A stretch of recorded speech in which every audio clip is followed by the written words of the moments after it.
One of the first things I want you to begin to do right now is to take a brave look at your life. Look at your life right now where it is. So let me ask you some questions. As you begin to look out on the future, look out on this year, let's take personal inventory. What has brought you here? As you begin to look at the things that took place this past year, did you get out of it what you wanted? Did you achieve the goals that you set out to achieve? What part of your life or what things did you do that you don't want to be a part of your life? Are there any people, as you begin to look at your life and look at where you want to go and what you want to do, are there any people that might be some dead weight that you need to think about unloading? Because what you have found through that relationship, that it's more toxic than it is nourishing, it's more debilitating than it is empowering, and so now you've got to make a decision. See, many of us won't be able to move forward because we're not taking true inventory of our lives. As you begin to look at your emotional, your spiritual, and intellectual development, how many books did you read? How many seminars did you attend? How many classes that you take to begin to develop yourself professionally, to improve your craft or your skill? How many new things that you learn? Just take some personal inventory, just thinking, beginning to know yourself. What are the things about your past that has influenced you right now? What's your philosophy of life? What are your beliefs, things that you feel very strongly about? What are some of the things that you have picked up along the way that you've been doing them for so long you think that they're you, that you need to begin to re-examine them and perhaps get them out of your life? See, a lot of things we do unconsciously because we picked it up somewhere in life. A friend of mine out of Chicago named Rhea Steele, I was at her house to have dinner, and Rhea, who was born in Chicago, has a tremendous southern drawl. After I met her mother, I said, where did Rhea get her southern drawl from? She said, my sisters came up from Kentucky, and they used to be her babysitter. And she picked it up while in their presence. And Rhea still has that drawl. What is it that you've picked up somewhere in life that might be a liability to you? What fear, what beliefs that you're holding on to tenaciously that's no longer allowing your life to work? It's not enabling you to produce the results that you want to produce in your life. And you're still clinging to them. See, as we go into a new world, there's some old behaviors that just won't fit. What are the events? What are the circumstances? What are the people that have shaped you? Just thinking. What are the things that you need to let go? Some things that have cost you pain, that's stifling your growth and development. What are those things? As you begin to look at your profession or your career, what is it that you need to do to begin to upgrade your skills or your knowledge, to continue for you to be competitive in the marketplace? As you begin to look at yourself and ask some of these questions, what is something that you're good at?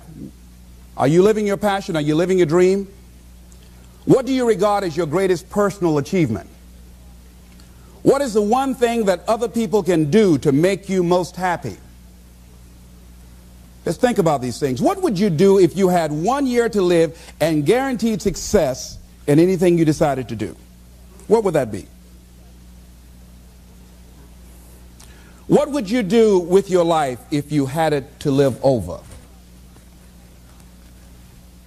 Getting to know yourself. What is one value, one deep commitment from which you would never budge? What is one cause that you would like to become involved in to make a difference on the planet? I work in the Cook County Jail in Chicago. It gives my life a great deal of joy and fulfillment. Have you found something like that in your life that you could enjoy doing, working with people? I have a friend that's working with physically handicapped people. She said it's been the most rewarding experience she's ever had. She used to be a constantly depressed individual, always feeling sorry for herself. It has changed her life. She's a grateful person. She's found something that she's lost herself in. What is your biggest setback, failure, or defeat of the past year? What is it about you, if somebody really knew, they wouldn't get into a relationship with you?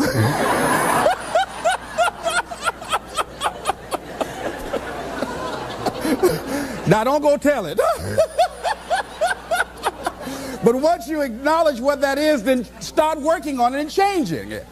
Change that. It's easy to blame the other person, but start taking ownership for where you are. Are you proud of how you have been living your life? Have you explored your natural talents, your gifts, by enthusiastically trying a variety of activities? Ladies and gentlemen, a lot of us have so much talent and abilities, we just put them back on the back burner or just left them aside someplace. Never did anything with them, never brought them out here. Used to do them extremely well in high school or college, or just had a natural gift and never did anything with it. What are you sitting on? What gifts are you sitting on? Have you resigned yourself to a life feeling that nothing can be done to change your future or your circumstances? Have you been afraid to try something different because you're afraid of how people will react to you or what they will think? Those are some of the things that I suggest that you begin to answer yourself. Now, here are some things that I suggest that you begin to look at working on to develop your character. Some things that will give you some personal strength. Webster says character building activities. He says character, the pattern of behavior or personality found in an individual or group. Moral strength, self-discipline, fortitude.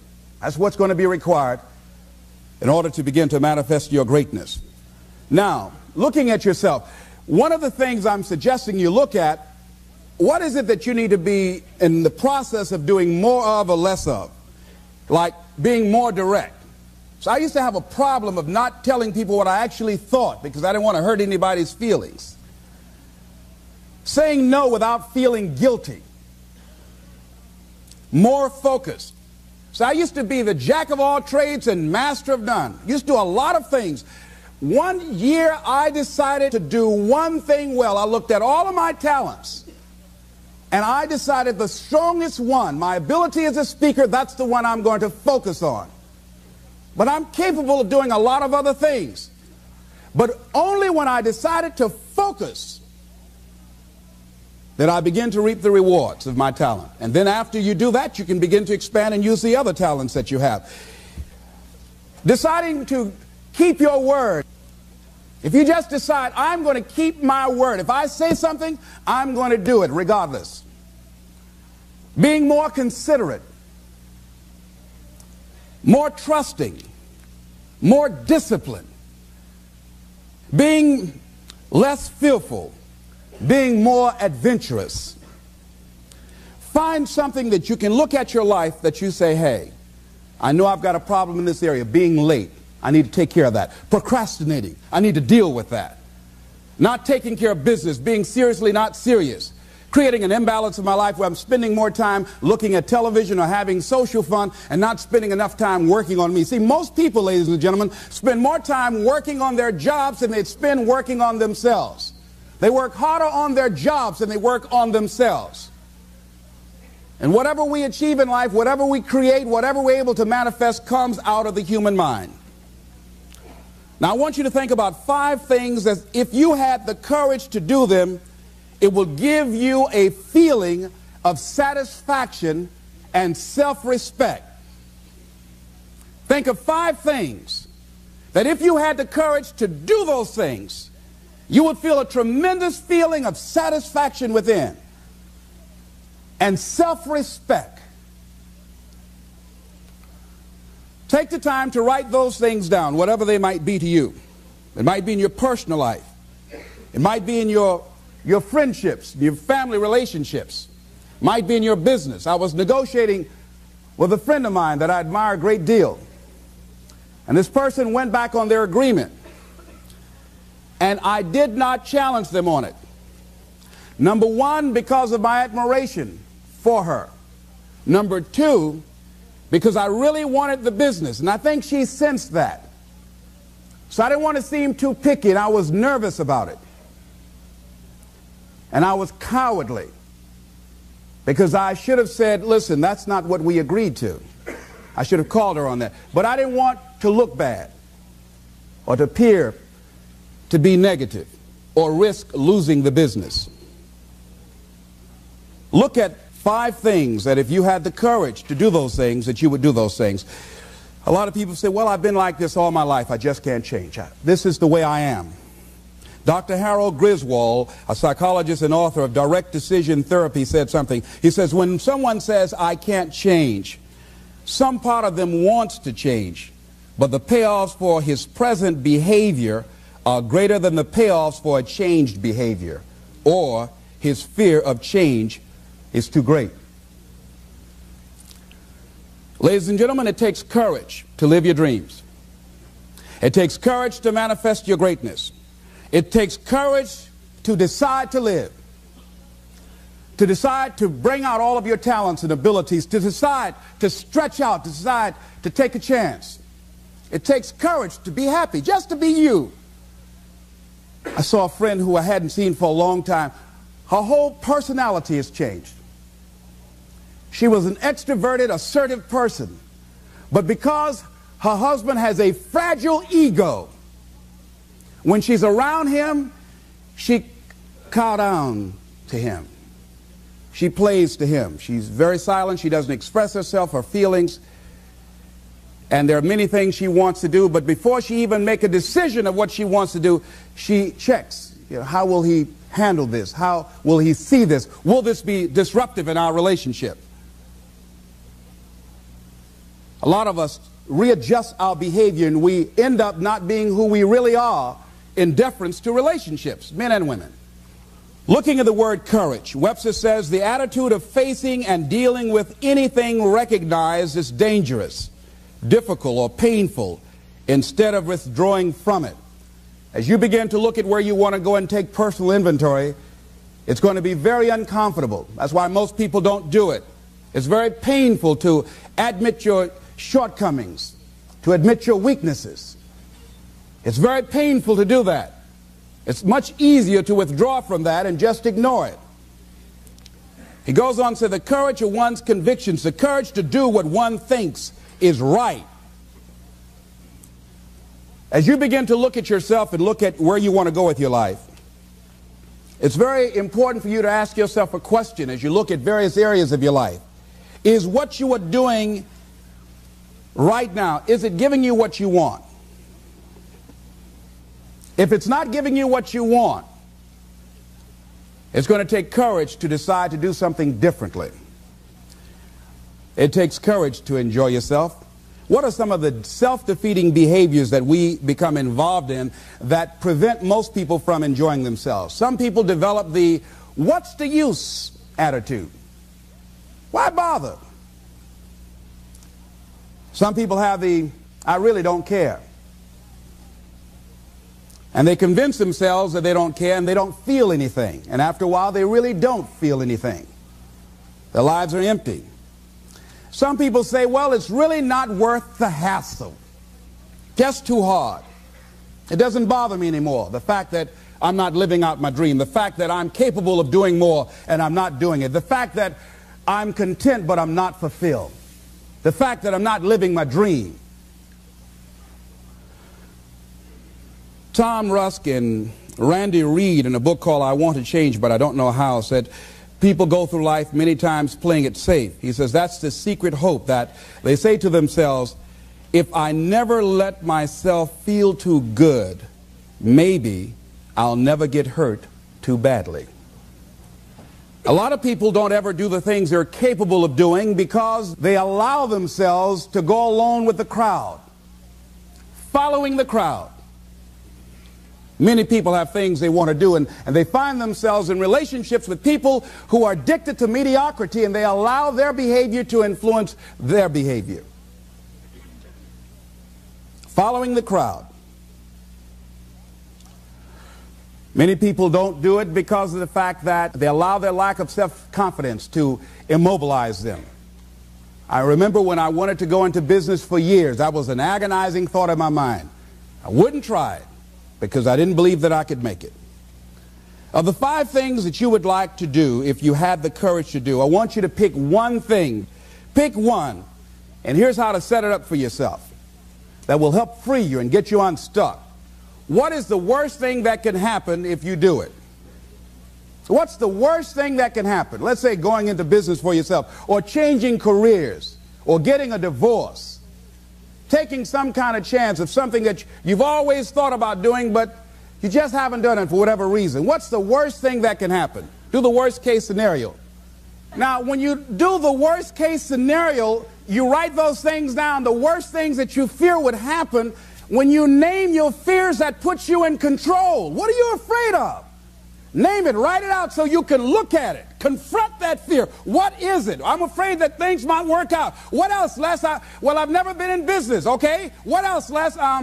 Well, I don't have all the help I need, okay? Good. What else, Les? Well, I don't have enough money, all right? Good. What else, Les? Well, I don't have a college degree. What else? I'm not as good as those other guys that I've seen up there speaking, okay? What else? Well, that's all I can think of right now. Okay, good. Now that takes you to the next step. What are the benefits? What are the benefits of your acting courageously, taking life on? Well, part of what happened was that I felt better within myself, and I had a strong sense of self-respect. Going into business for myself, I made a lot of mistakes. Sometimes I was down on myself. I felt stupid. I felt dumb because people who were in business said, why would you do something like that? Well, I didn't know. Boy, were you really dumb. And I used to chime in with them. Yes, I guess I was. I didn't know any better. But the other thing is, I had to say to myself, but I did it. I did, even if I made a flop of it, I did it. I took the chance. I took the leap. What are the benefits of your acting courageously? Whatever it is that you've identified. Write the benefits down. And then focus on them. Focus on the benefits. Not on the liabilities. Not on your fears. Focus on the benefits. That which you hold in consciousness tends to manifest itself. Think about how good you feel. Think about the level of increased self-respect, the sense of self-worth that you'll feel. How good you'll feel getting up in the morning, looking yourself in the mirror because you're taking life on. The other thing is acknowledge your fears and then go into action. This book is called Feel the Fear and Do It Anyway. That's it.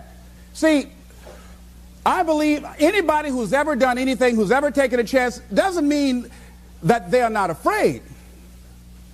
Courageous does not mean being the absence of fear. I think that being courageous is willing to do it because that's what you feel, and you're going to do it anyhow, regardless. So you're not going to be immobilized by your fears or your doubts. You admit, okay, I'm scared to death. Now, okay, what is it that I must choose to do? Go ahead and experience that fear, but don't let that fear immobilize you. In what you've done with your life thus far, is it giving you what you want? Is it giving you what you want? When you look toward the future, when you look at all that's going on out here, is there some place within yourself you say, hey, I know I need to be out there in that arena. I know I can do more than what I've been doing. I know there's some great music that I have within me that I haven't brought out here yet. Is that something that you begin to look at within yourself? So I used to do that, and I used to go to big rallies and see guys up speaking when I wasn't courageous enough to go out there and say, hey, my name is Les Brown, the motivator, Mamie Brown's boy, I want to talk. I would never do that. I'd just be back there looking at them and want to get their autograph and would say, can I meet you, Mr. Waitley, or can I meet Mr. Zig Ziglar? Please tell him, who are you? Oh, Les Brown. Because I felt within myself I was a nobody. So who am I to go talk to these guys and go get their autographs? Say, I like to do what you do.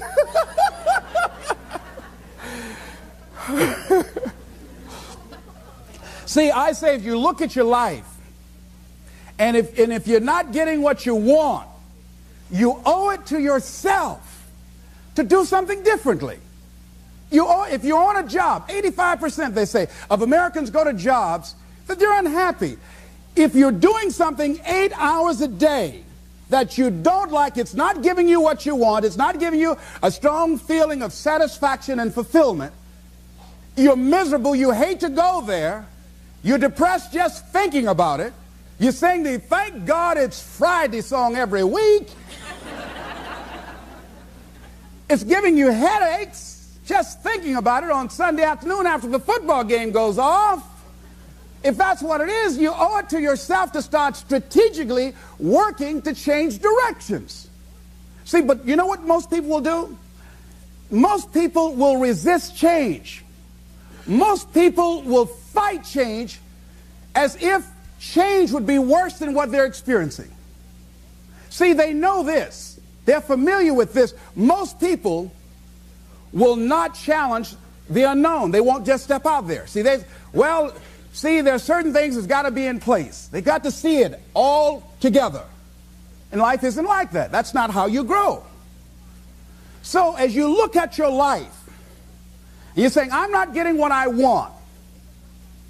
As you begin to look toward the future, begin to know that whatever it takes for you to create that, you've got that in you. You've got that.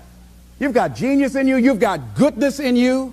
You've got creativeness in you. If you decide to take the initiative to change the current quality of your life, I say to you that you will find that the universe is on your side. That life is on your side. Now, will it be turbulent? Yes. Will it be easy? No, no. Will you have some opposition? Yes. Will I make a lot of mistakes? Yes. Will I get hurt? Yes. Yes. See, a lot of people won't try anything different in life because they don't want to get hurt. Let me tell you something. It's too much pain to duck. Pain is everywhere. You can hide under here. It will come where you are.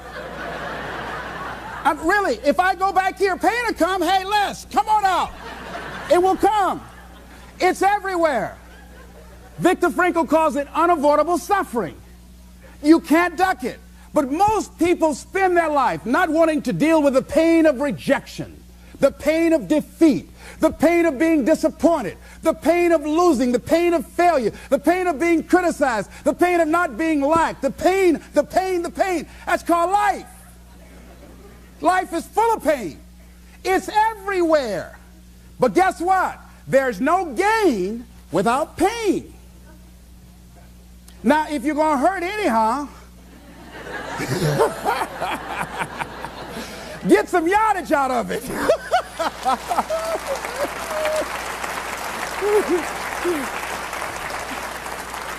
Because it's the pain of regret that you experience. If I had it to do over again, that's a pain. Don't you know that's something? When you know, I was in a seminar once and this lady stood up. If I had my life to live over again, she talked about all of the things that she would do. And you can feel the pain of regret in her voice. The pain of regret. She still experienced pain. She was trying not to experience the pain of defeat, the pain of disappointment, the pain of loss, the pain of lack of support. And she still experienced pain. It was right there. We can't get around it. Most people are governed by their habits, their fears, and the opinions of others. A lot of people never try anything differently because they have been convinced by people in their lives that they value that they can't do it. They're living within the context of the opinions that other people have of them, the low expectations.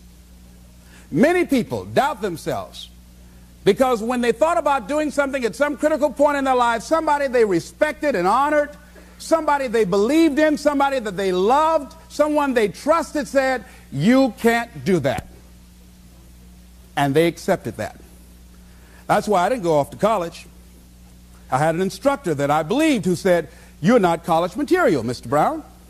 You're not as smart as your brother Wesley or your sister Margaret Ann.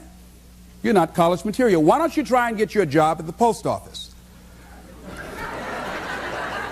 Try and do something with your hand, or go down to the Miami City Sanitation Department and see can you get a job there.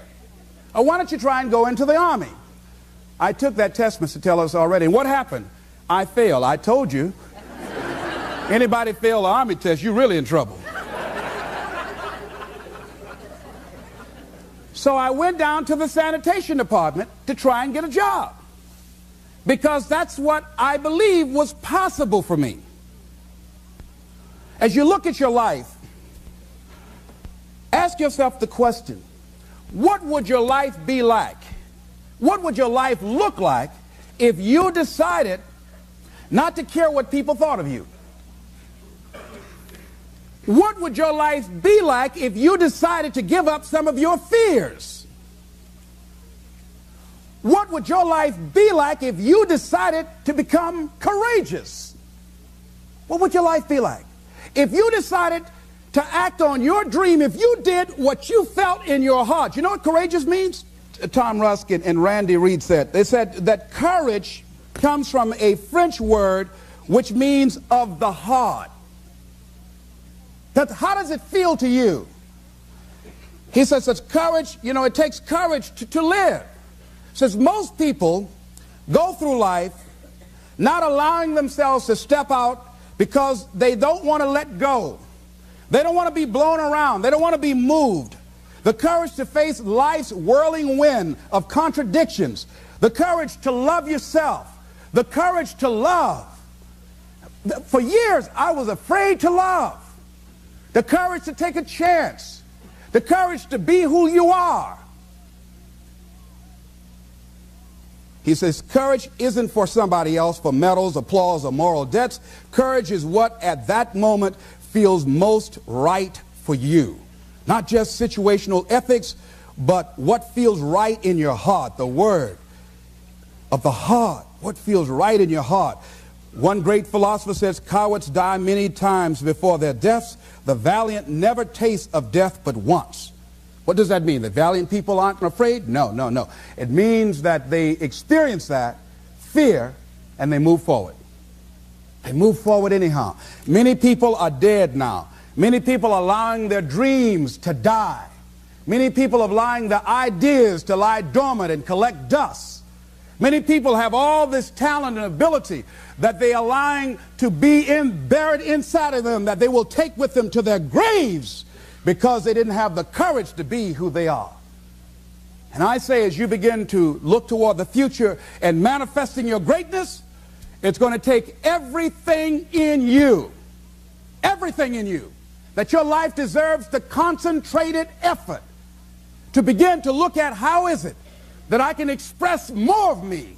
How is it that I can bring my ideas out here now? How is it? And start living with a sense of urgency, because you're here today, you're gone today. Life is unpredictable. It's uncertain. There are no guarantees. No guarantees out here at all. So holding back, what are you waiting on? Ask yourself, what's the benefit of your waiting? What's the benefit of your not living your dream? What's the benefit of not listening to yourself? Oh, please, listen to yourself. You know the feelings. If you start listening to the feelings in your heart, and I'm doing it now more every day, I find that my feelings, I can trust them.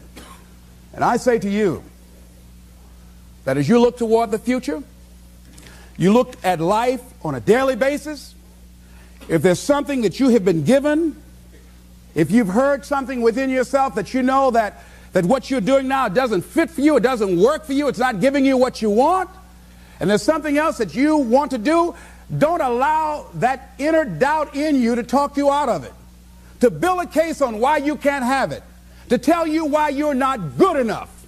You ignore that inner voice and all of the external voices.